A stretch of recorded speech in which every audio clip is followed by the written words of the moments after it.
Today I'm going to be going through on how I get these soft cinematic colors to my videos.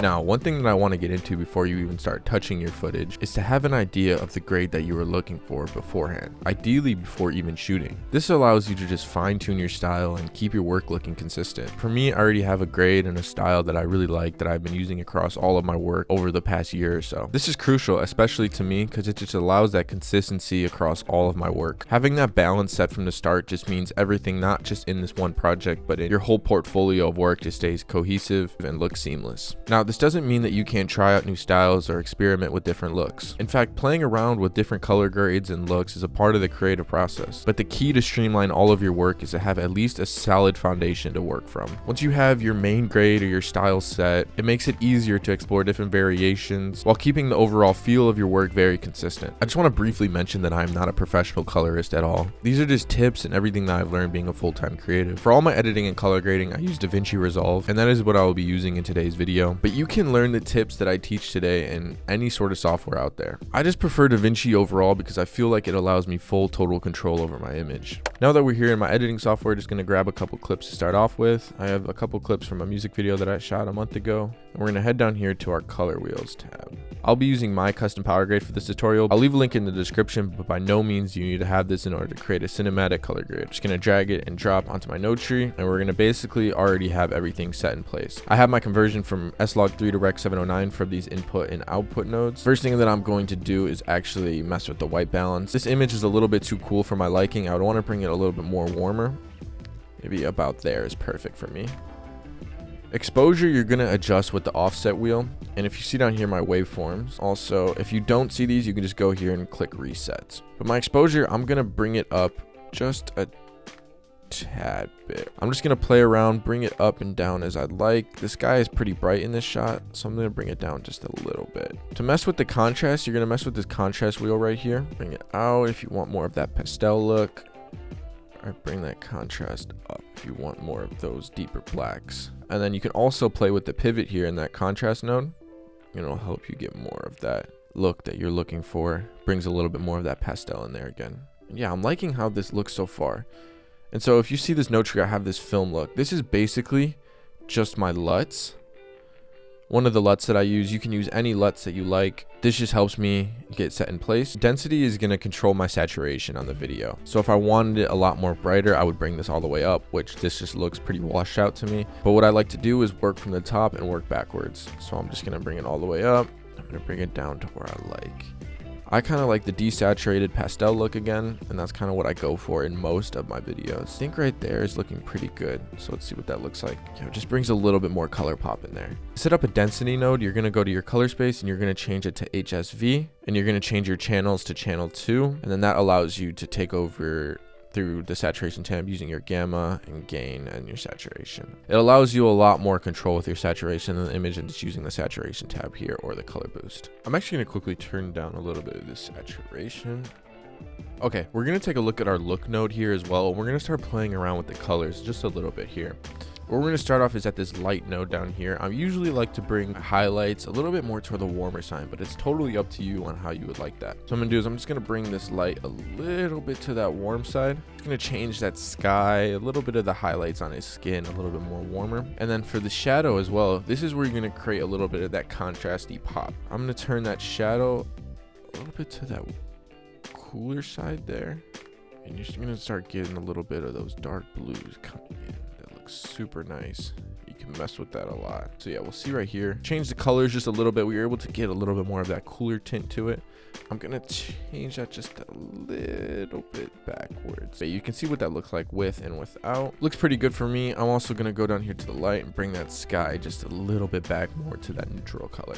In your primaries tab, you're gonna go to your color wheels here, and you can really mess around with all of this stuff. The offset, maybe I want a little bit more green in this, but not too much. I'm not going to move this offset a lot. I'm probably just going to bring that back to normal, maybe just a little bit towards the greens, because that's what I'm kind of going for this video. The gain, I want it to be a little bit more warm. I don't want to play with these too much here, guys. It all just depends on the look that you are going for with your final video. Lift, I'm going to bring more of that warmness back. Not gonna touch too much of this though. I really like the look and how it is so far. Yeah, I'm pretty happy with how the colors look here. I might want to turn down the saturation, and that's one thing that you could do, just go back to these notes, really play with it, and really find that final look that you like, because you can add it to any of the other clips in your project. So what I'm gonna do is I'm gonna turn down a little bit of that saturation just so I have more of that pastel colors. I really like this look, and it's one of the looks that I try and structure a lot of my work around. I love this look a lot. One thing is I think the shadows are a bit too dark. As you can see here, the shadows are crashed a little bit. So what we're gonna do is we're gonna play with that contrast again, play with the pivot. With the pivot, we're able to bring a little bit more of those shadows out. And I really like how that looks, guys. I'm starting to like this final look. And then the blur mask right here, I do this pretty much with all my projects now. It's just a blur mask. I have this mask right here. I have a lot of softness added to it, and then I just have a directional blur on there, and I keep that at about 0.119. I like to play around with this a lot. You can have it definitely not all the way up, but you can play with this as much as you like. I definitely keep it at 119. The blur angle, I keep that baseline. Glow, this is where you're gonna get a lot of that dreamy look. I really love the glow effect. What you're gonna do is you're gonna bring that in. You're gonna play with this threshold. I like to keep it pretty low, around 0.055. Keeps a lot of the glow spread out, and then also the spread you can play with a lot to bring that out a little bit. And then you kind of just will control that effect with the gain. So you wanted a lot of glow, you would bring that gain up. But I definitely don't want it that crazy. I want it probably like right there. I like the glowy cinematic pastel feel to this clip already. I have a dirt node. This is where you're able to just add some film damage and stuff. I usually don't touch this, but it's just there for the option if I ever do decide to. In this footage, I have a couple mask nodes. I don't think I'm gonna play with the mask on this footage too much. Everything is pretty moving, and I like how it is. Yeah, guys, I really like how this footage just came out so far. So what I'm gonna do is I'm just gonna copy it onto this other clip that I have, and then yeah, you can just copy and paste this onto all of your other clips in your project. For this one, I think maybe the saturation is a bit too up, so I'm gonna turn it down just a little bit, and I'm also gonna bring that exposure up in this clip since it's pretty dark, but not too much. And yeah, that clip is just perfect for me. You can also just add nodes as you like. For right here, I'm just gonna add a node, and I'm just gonna play with the hue on this. One of the other things I like to do a lot is play with the hue versus hue. Sometimes I just want to change the greens on these projects, so I'm just going to grab the green color, play with that hue a little bit.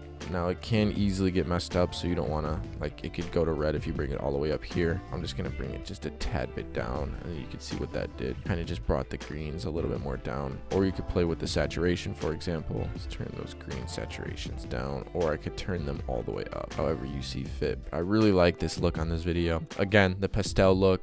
That is kind of my look. That kind of comes with this node tree that I have here. I think this is perfect. I really like this look, but I definitely need some film grain in here and some overlays. Like I said, I usually don't play with the film grain in DaVinci. I like having this overlay. There's plenty of them online that you can get, but basically you just find an overlay that you like with some film grain, change it to overlay, and then yeah, you can really see that final look there. Everything looks perfect to me. I think that film grain just adds a nice sort of touch.